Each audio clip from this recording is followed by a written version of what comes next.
So much, first of all, Cecily and Maura for inviting me to be part of this seminar series, and to the entire Queer and the Classical team for putting together this series, as well as the previous one. They've been incredibly stimulating and thought-provoking. Okay, so let me share my screen and then I will begin.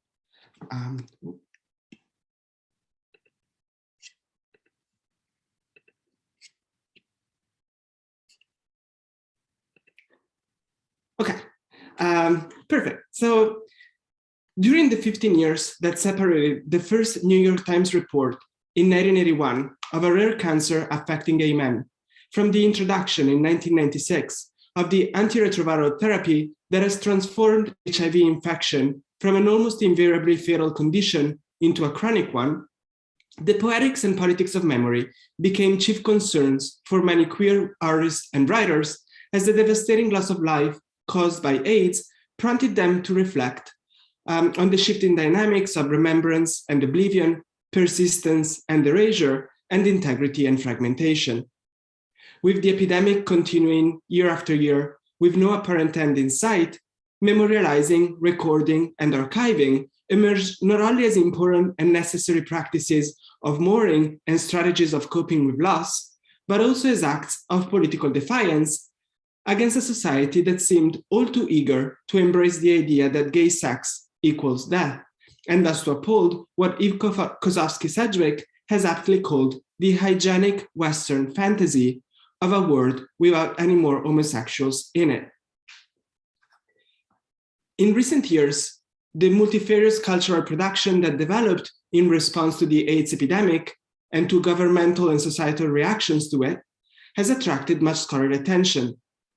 Yet a fascinating aspect of this production, the fact that some queer writers and artists evoked or transformed Greco-Roman antiquity in their works, is yet to be fully explored.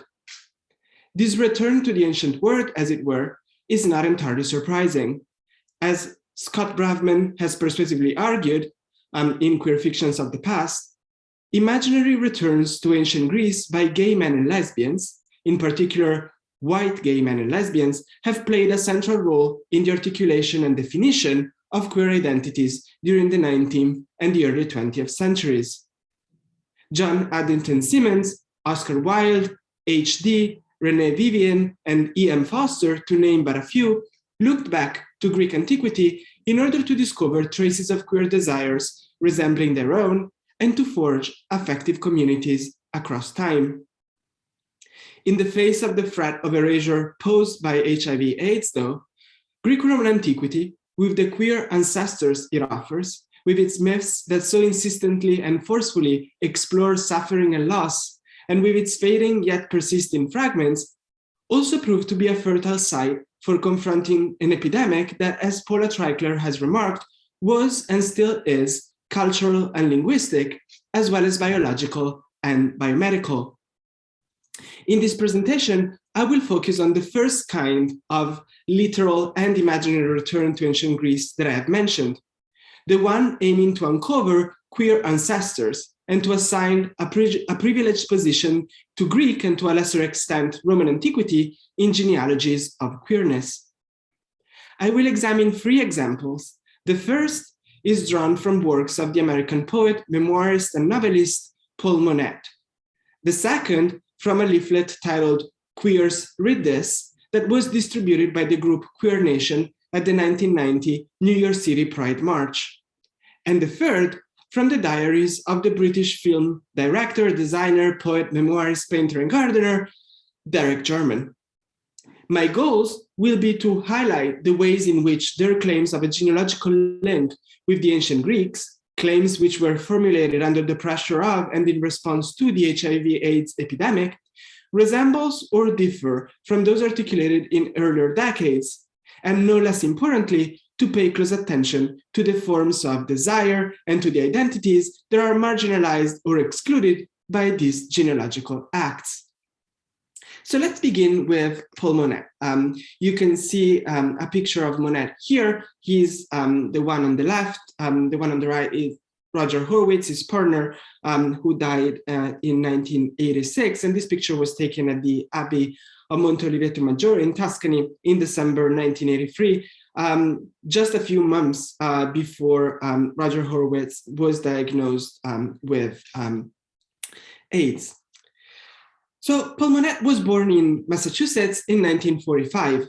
After attending the Phillips Academy in Andover, he earned a scholarship to Yale University, where he majored in English literature. His first published poetic works date back to the years that followed his graduation. Whereas these poems, however, which were collected in a single volume in 1975, did not explicitly voice same-sex desire, in the novels that appeared after his move to Los Angeles in 1977, Monette openly confronted gay themes and explored, as he noted, the bond of the created family. Even though these novels contributed to making him popular with gay audiences, it was not until 1988 when he published Love Alone, 18 Elegies for Raj, and Borrowed Time, an AIDS memoir, that he became more widely known. It is on these two works, which were composed simultaneously after his lover, Roger Horwitz, whom he had met in 1974, died from complications related to AIDS, that I will focus my analysis today.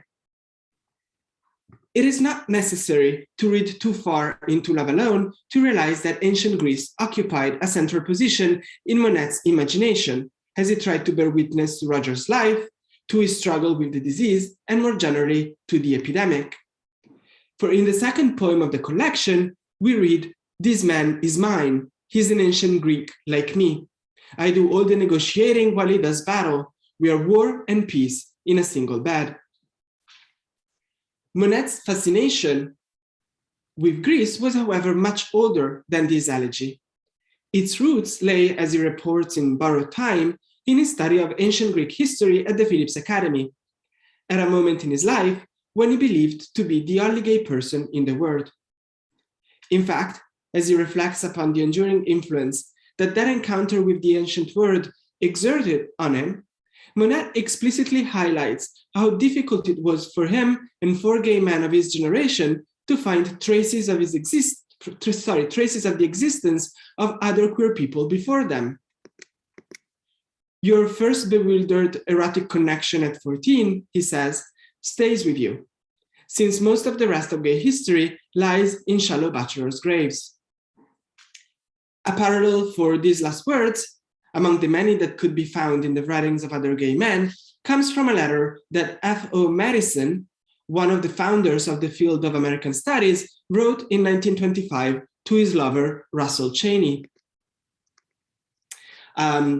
Madison says, "Of course, this life of ours is entirely new. Neither of us knows a parallel case. We stand in the middle of an uncharted, uninhabited country. That there have been other unions like ours is obvious, but we are unable to draw on their experience. We must create everything for ourselves." But while Madison stresses the complete absence of evidence of previous queer lives, Monette emphasizes shortly afterwards in Borrowed Time that there are indeed traces out there that need to be uncovered, collected, and protected. In a passage that also makes clear how powerful Greece continued to be in his imagination, even after he realized that its image as a bastion of democracy and freedom, which had taken hold of him as a teenager, was the result, as he puts it, of, quote, hopeless Romans, end quote. For he explains his need and desire to find those traces as follows. A gay man seeks his history in mythic fragments, random as blocks of stones in the ruins covered in Greek characters, gradually being erased in the summer rain. We have the poems of Sappho, because the one rolled linen copy stoppered a wine jug in a cave, and the blanks are the words the acid of the wine has eaten away.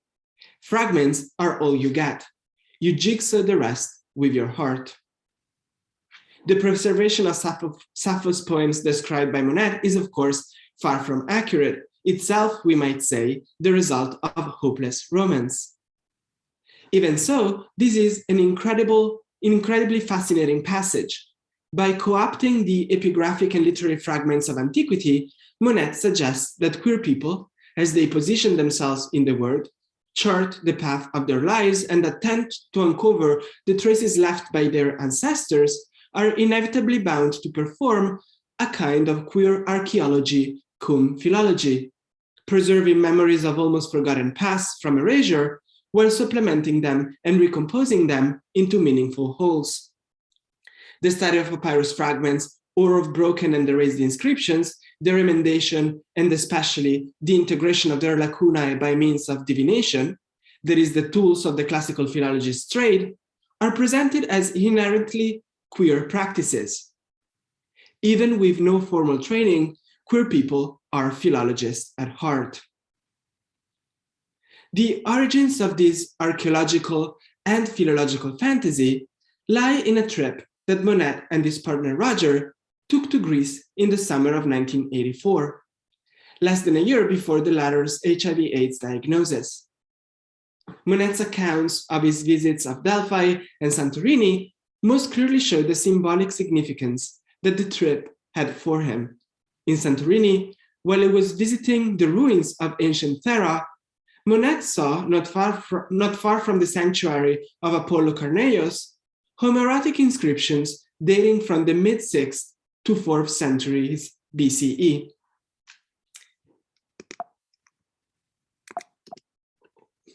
And here's an example of the inscriptions that he probably saw at the temple of Apollo Carneios.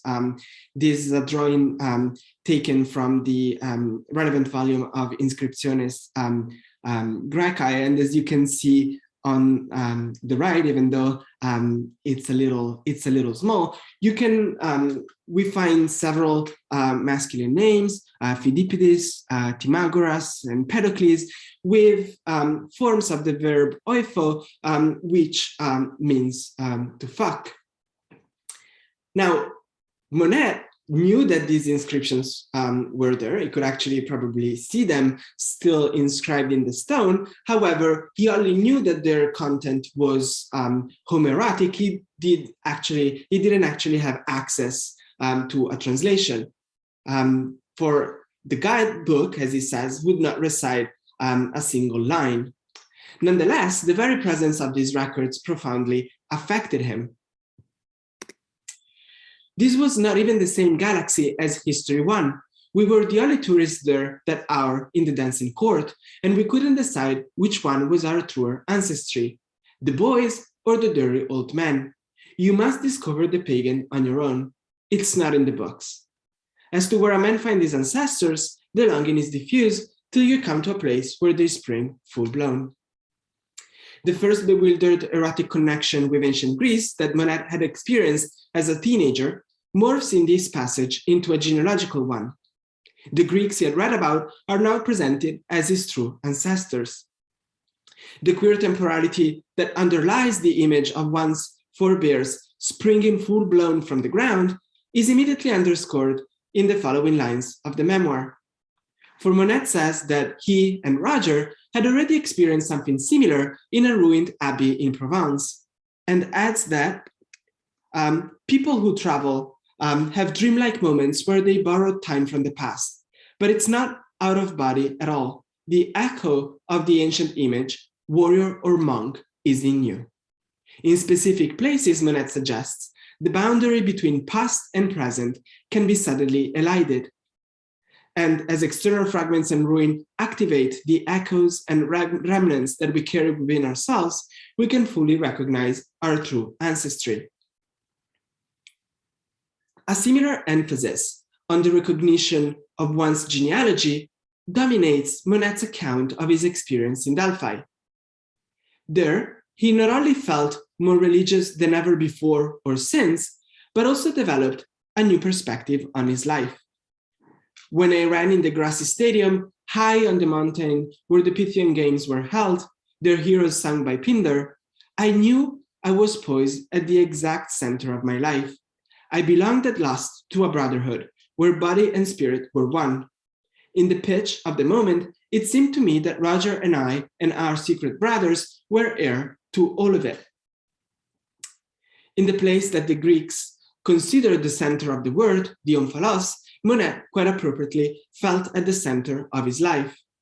As the use of the terms brotherhood, brothers, and hair makes clear, for Monette, this feeling was made possible by the recovery of relations of kinship grounded not in blood ties, but in shared desires. Monette's claims in these pages starkly contrast with David Halperin's discussion of why the Greeks are still relevant for us in his influential 100 Years of Homosexuality, which was published just 2 years after Borrowed Time in 1990. The Greeks, Halperin writes, are all about us, not because we are allegedly their inheritors, not because we may expect to find vestiges of them buried within ourselves, faintly discernible beneath layers of historical incrustation, transformation, and displacement.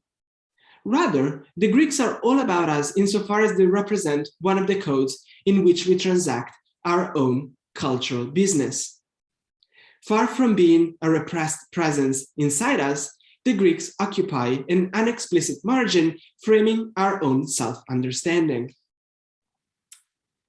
Juxtaposed with these comments, Monette's description of the excavation, as it were, of the echoes of his Greek brothers within himself may seem to betray a very limited engagement with the lively debate about the applicability of the category of homosexuality to individuals of past society.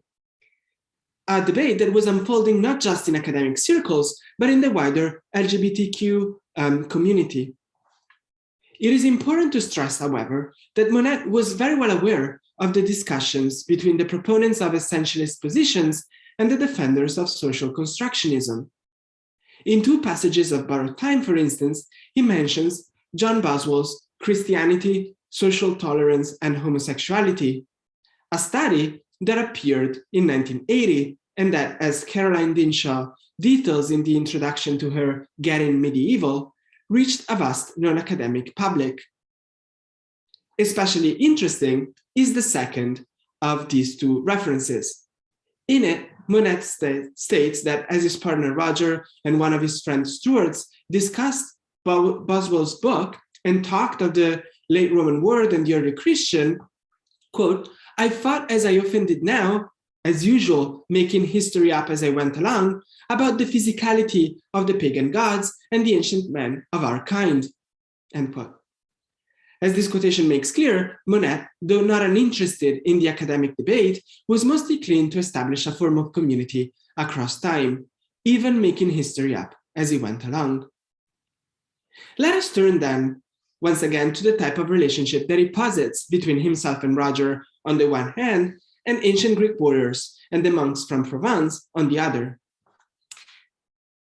Valery Roy, in a penetrating examination of Monette's oeuvre in Lost Causes, has argued that his profound investments in the past in Borrowed Time resist genealogy by refusing the language of paternity and procreation.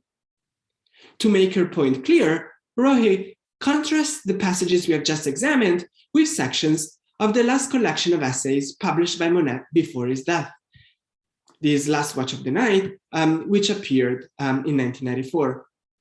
Essays in which he reflects on the significance he assigns to his production and gives words of advice to other queer people.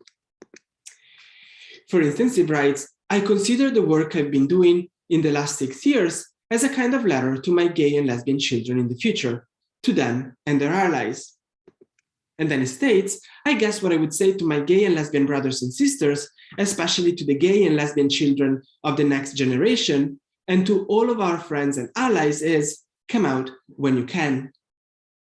According to Roy, quote, what distinguishes Borrowed Time from Monette's other writings is not only the backward reproduction of ancestors, but also its stubborn refusal of the genealogical tropes that appear in his later writing, end quote.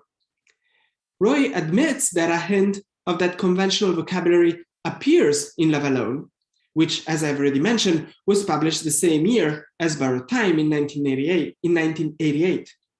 For one of the poems in the collection introduces the trope of paternity, and with it, a fantasy of heredity. But she argues that these semantic fields are absent from Borrowed Time. However, if we look back at Monette's account of his experience in Delphi, it is clear that the trope of heredity is indeed already present in it. Let me get back to that passage. As you can see here, I belonged at last to a brotherhood where body and spirit were one. In the pitch of the moment, it seemed to me that Roger and I and our secret brothers were heir to all of it. As a result, the relationship that he envisages seems to be even queerer than Roy argues when she writes that he attempts to imagine kinship without genealogy. In Borrowed Time, he presents the warriors of ancient Greece as simultaneously brothers and ancestors whose heirs are he, Roger, and the other gay men of the present, their secret brothers. Just as in Last Watch of the Night, he alludes to gays and lesbians of the next generations have both brothers and sisters and children. As you can see here, my gay and lesbian children, but especially in the second passage, my gay and lesbian brothers and sisters, and then as a subset to an extent, especially the gay and lesbian children of the next generation. What distinguishes then the two texts, Borrowed Time on the one hand and Last Watch of the Night on the other, is their temporal orientation. One is focused on the past, the other is projected into the future. But in both of them, kinship and genealogy are entwined in such a close way that vertical and horizontal forms of relatedness, ancestors, and brothers appear to exist in one and the same moment. As is easy to understand, the centeredness and rootedness that Monette perceived in Greece were cut short by the irruption of AIDS into his and Roger's life. In a passage of his journal which dates to November 4, 1985, and which is also an epigraph to one of the chapters of Borrowed Time, Monette highlights the difficulty of maintaining the outlook he had developed in Delphi. The closest I came to believing something higher happened in Greece and centered on the Greek ideal. Scholar, philosopher, athlete, warrior, citizen, it gave me a context. But how is that context still valid when it seems like it only fits the joy of intensely living, as Roger and I have been doing over the last years, all the Greek parts in flower? What's left of that ideal? Lisa Diedrich has argued that AIDS results in an ontological rapture for those who experience it. And this seems precisely what Monette is gesturing towards as he recognizes that the ideal by which he had felt galvanized in Delphi was no longer applicable to his life. And yet, Greece remained a stable point of reference for Monette as he tried to react against that rapture. For the ideal he mentions in the passage quoted above, a cruelly romanticized view of the Greeks, influenced by his study of ancient history as a teenager, offered him a new way of imagining himself and Roger vis-a-vis the disease, namely as warrior and comrades. Pivotal in this regard was a visit to the Getty Museum after their return from Greece. In the Greek gallery, Monette and Horowitz lingered over the fragment of a marble relief, a wounded warrior and his comrade, pure as a line of the Iliad. At that time, which preceded Horowitz's diagnosis, Monette's attention was mostly directed at the preciseness of the carving. Yet, when he showed that relief to a couple of friends in September 1985, some 4 months after Horowitz's health status had become clear, it was the affective dimension of the scene and its resonances with his situation that dominated his response. As he notes, I almost lost it when I showed them the grave relief of the warrior binding his friend's wound. Numerous passages from both Love Alone and Borrowed Time show the significance that this image acquired in Monette's poetic imagination. In the preface to the collection of elegies, we read, for instance, that what we will find in the following pages is, quote, only one man's passing and one's man cry, a warrior burying a warrior, end quote. In the final elegy, Monette and Horowitz are characterized as comrades, and in a section of Borrowed Time, their partnership is described as, quote, the group of 2 for an army, end quote. It is, however, the cover of the first edition of the memoir, Borrowed Time, that most clearly illustrate how central a role this reinterpretation of the Greek ideal played in Monette's conceptualization of his reaction to AIDS.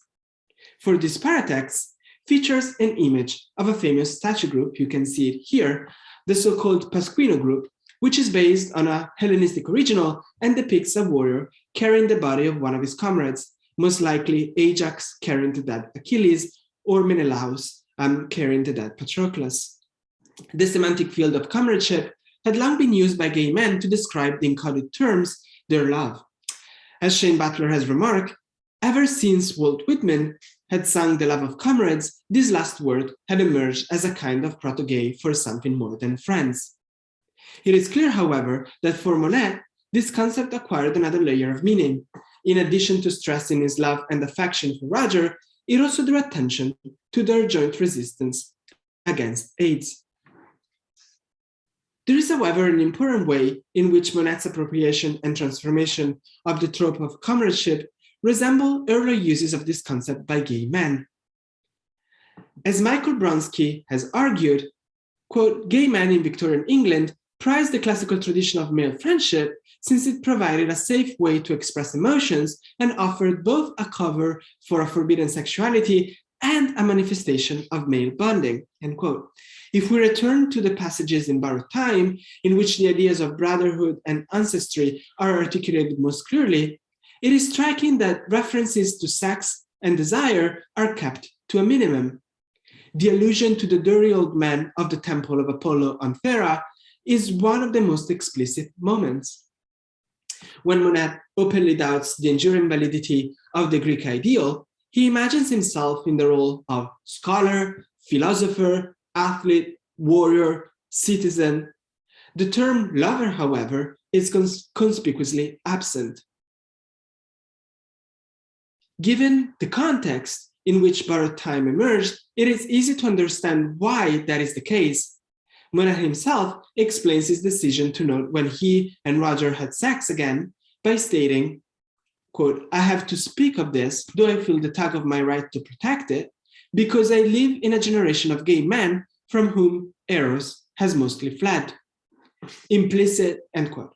Implicit in his minimization of desire, in the links he establishes with his ancient Greek ancestors, is, however, also a connection, a concession to those who reacted to the epidemic by condemning the alleged promiscuity of gay men.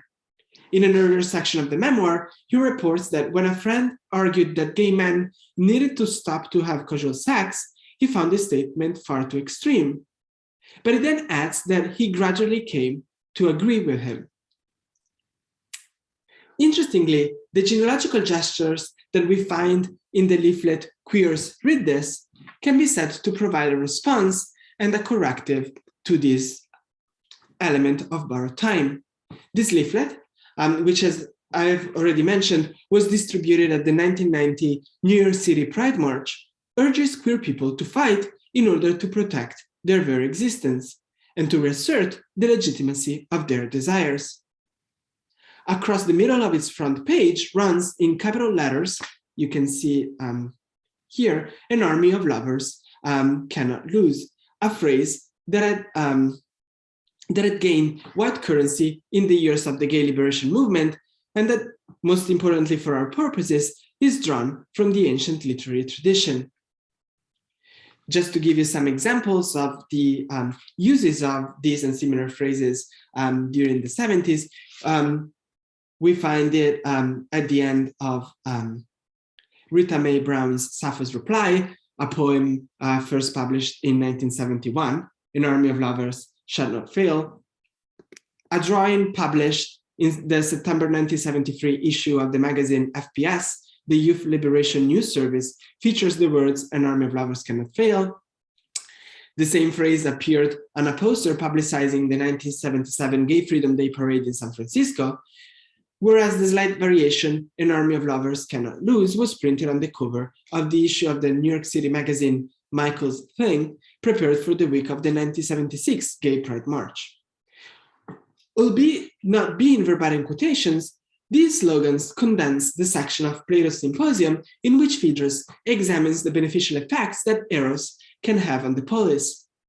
After claiming that a lover is most distressed if being about to do something shameful or to act cowardly, he is seen by his beloved, and that the same is true for a beloved if he is seen by his lover, Phaedrus argues that if it could somehow be contrived to have a city or an army formed by lovers and beloveds, they could not be better citizens of their country than by avoiding all that is base and vying with one another for honor.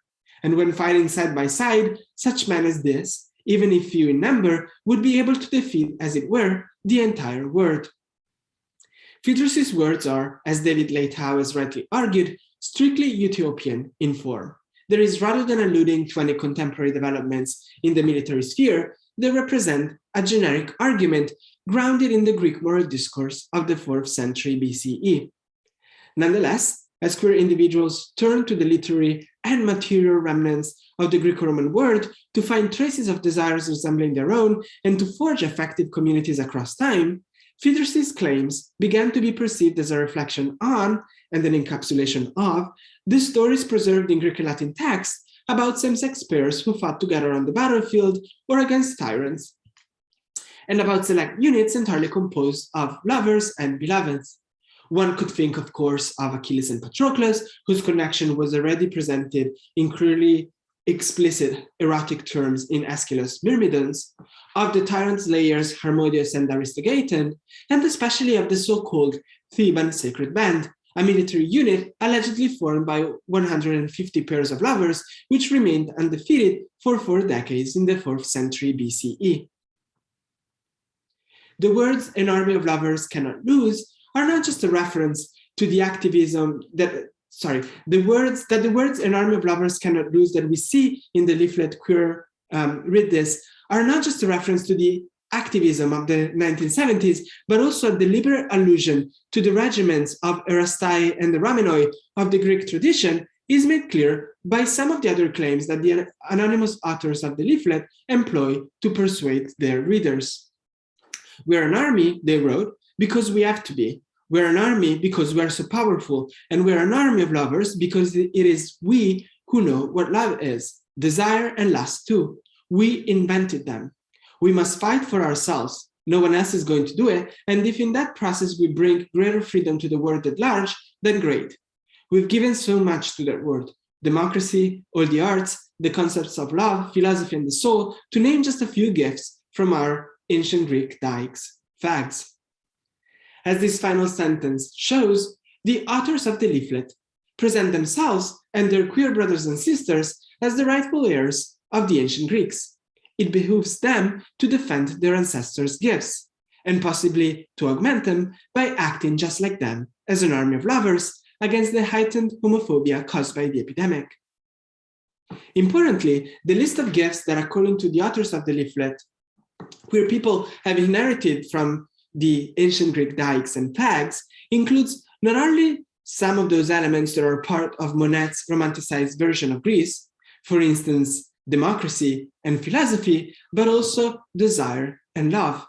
In fact, in a bold queer move that elides temporal distinctions between past and present, the authors of the leaflet include themselves and their audience among the inventors of lust and desire by saying, "We invented them too."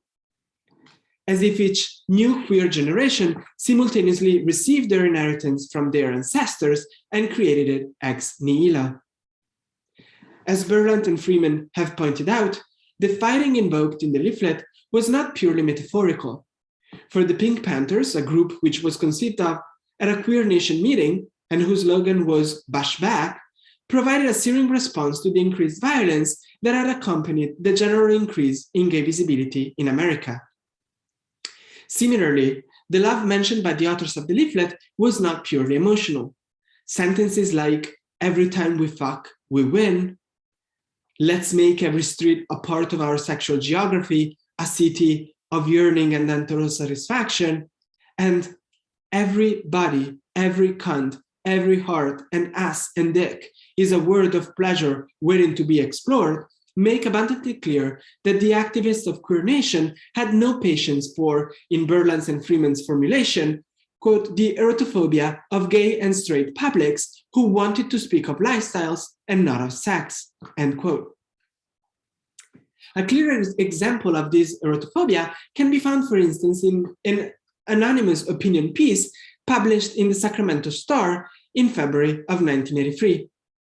That is less than 2 years after the first reports of a new cancer affecting gay men.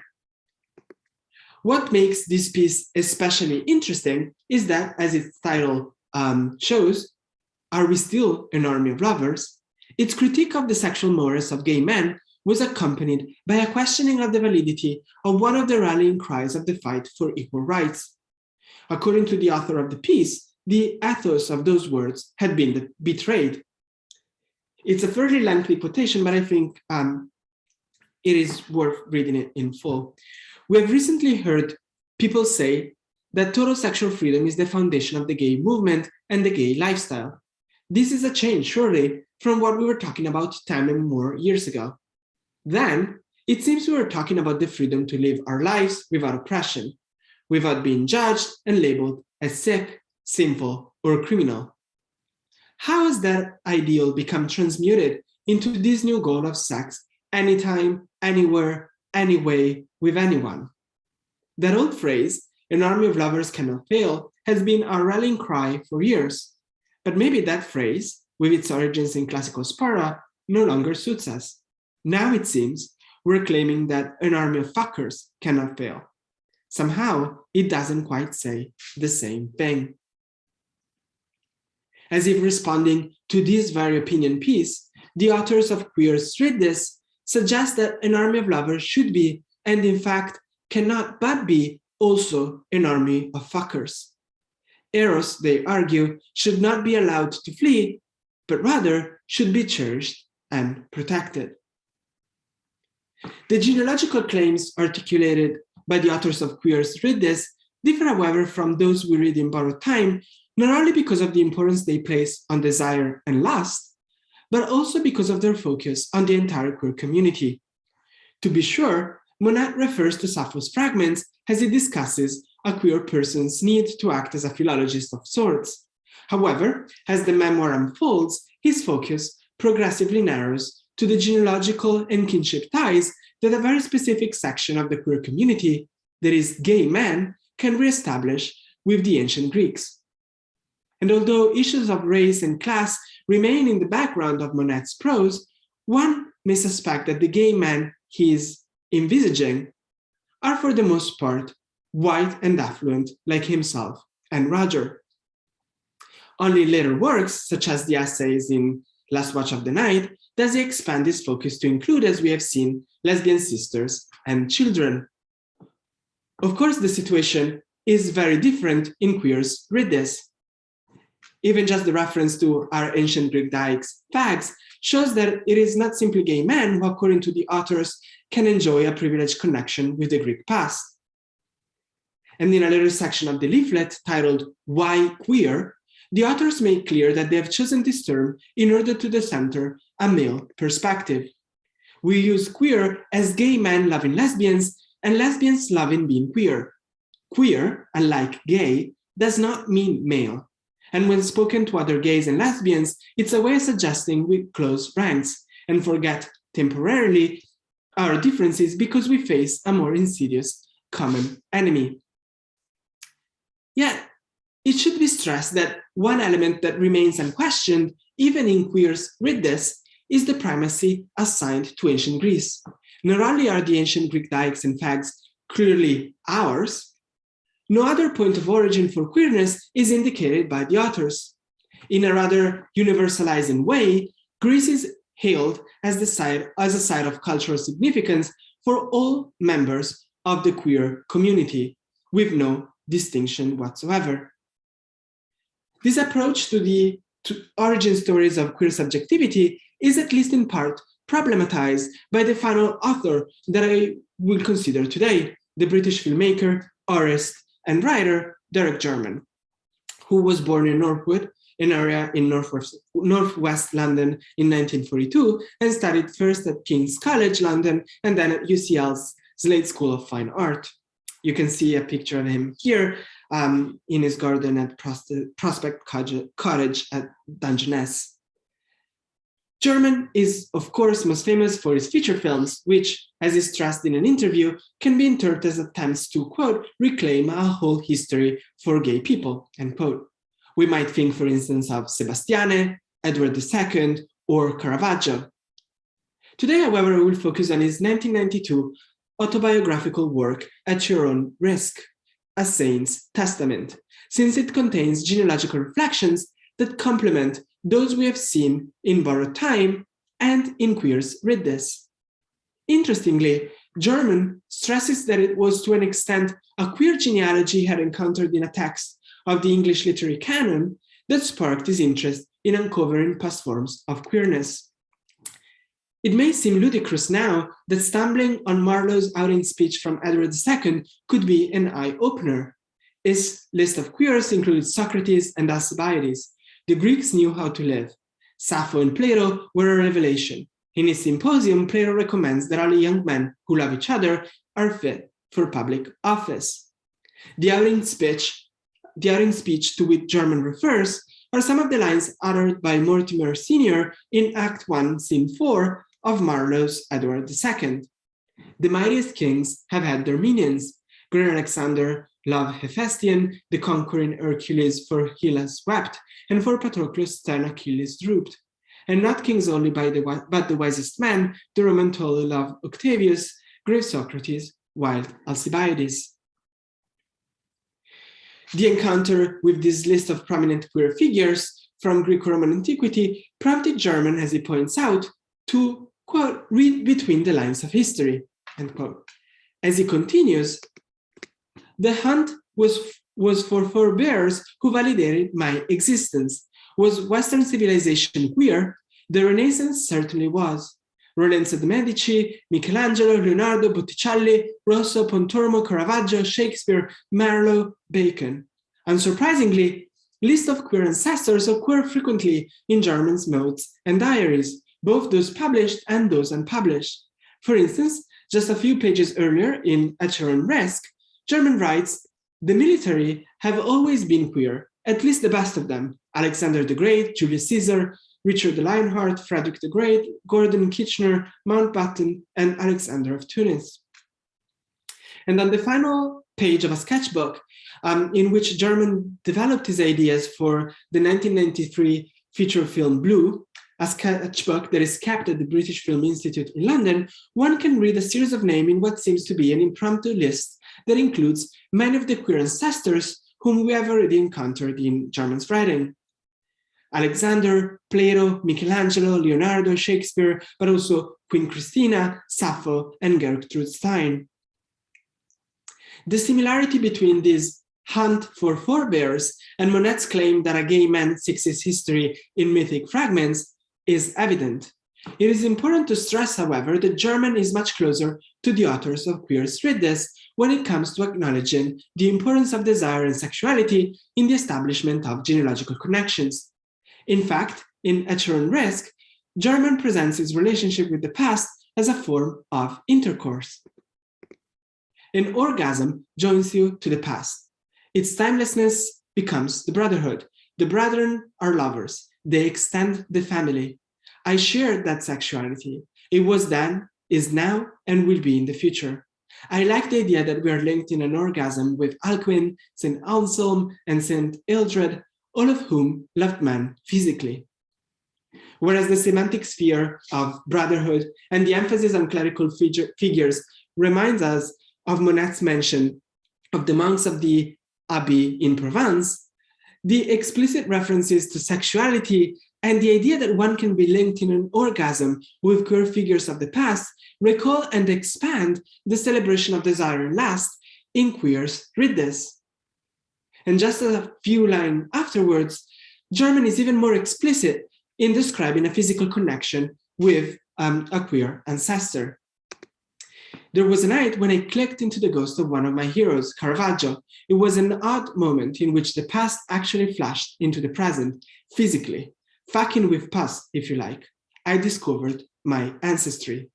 Desires and sexual energies appear to circulate freely between past and present, becoming the very substances upon which genealogical links are predicated. Even these few references make clear that for Jarman too, Greco-Roman antiquity had a prominent position in the origin story of queer subjectivities. Yet it is important to emphasize the expansiveness of the genealogical lists compiled by him. We have seen that he refers to figures of Greco-Roman antiquity, but then also figures derived from other moments of especially Western history. It is not a coincidence, I would argue, that during the same years in which he was working on Sebastiane, which was released in 1976, and depicts the story of Saint Sebastian and of the platoon of the Roman army to which he belonged in explicit Homeric terms, Jarman was also researching and writing a film devoted to Akhenaten. Although the film was never made, we can still read its full script and appreciate the fact that in Jarman's rewriting, the pharaoh is presented as a queer figure. In the script, Akhenaten's relationship with Nefertiti, his wife, is subordinated to the homosexual one that he forms with his own son, Smenkhare. When this latter is killed by one of his brothers, Jarman has Akhenaten recite over his mangled body a funerary text that was found on a coffin in one of the tombs in the Valley of the Kings, and that, according to its first editor, the famous Egyptologist Gardner, was originally spoken by Nefertiti to Akhenaten. I inhale the sweet breeze that comes from your mouth and contemplate your beauty every day. My desire is to hear your voice like the sigh of the north wind. Love will renew my limbs. Give me the hands that hold your soul. I will embrace you. Call me by name again and again, and never will you call without response. As is clear, in Jarman's imagination, Greece was one of the points of origin of queer subjectivities, but by no means the only one. Ancient Egypt, with Akhenaten, would definitely be another. To be sure, the genealogical lists that we have examined are the product of a very specific queer subject grounded in the European intellectual and cultural tradition. Jarman's focus on his own experience is, of course, the result of a conscious choice. As he stresses in At Your Own Risk, his decision to write autobiographical texts stemmed from the realization that as he was growing up, there wasn't much autobiography, and thus there seemed to be a good reason to fill in the blanks and to start putting in the I rather than the they. It was very important to find the I, he writes. I feel this. This happened to me. I did this. I wanted to read that. My obsession with biography is to find these I's. Significantly, Jarman's focus on his own singular experience was accompanied by a recognition of the diversity and multiplicity of queer lives and experiences, a recognition that is articulated in its clearest form in another passage of At Your Own Risk, in which Jarman criticizes the politics of some of the gay groups that emerged in the wake of Stonewall. The only way they can succeed in their politics is through the myth of homogeneity and the gay community. But our lives are plural. They have always been. Sexuality is a diversity. Every orgasm brings its own liberty. Thus, while at times Jarman, in discussing his queer ancestors, uses the first person plural personal pronoun we, just as Monette and the authors of Queer Street this have done, it is clear that he is not trying to flatten the richness and variety of queer experiences of the past and of possible hunts for forebears. His genealogical lists sketch only some of the lines of descent that can be reconstructed and does need to be put into conversation with other lists so as to highlight as clearly as possible that, quote, our lives are plural, end quote.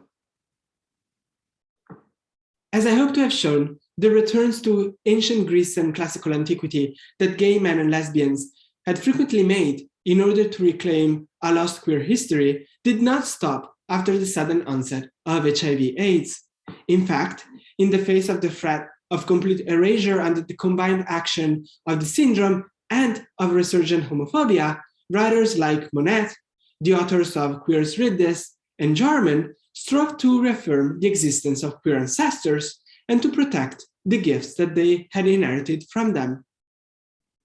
Attending to the genealogies they trace represents an important part, I contend, not only of reconstructing queer engagements with Greco-Roman antiquity, but also of fully understanding the ways in which already established connections with this past morphed and transformed under the pressure exerted by HIV/AIDS.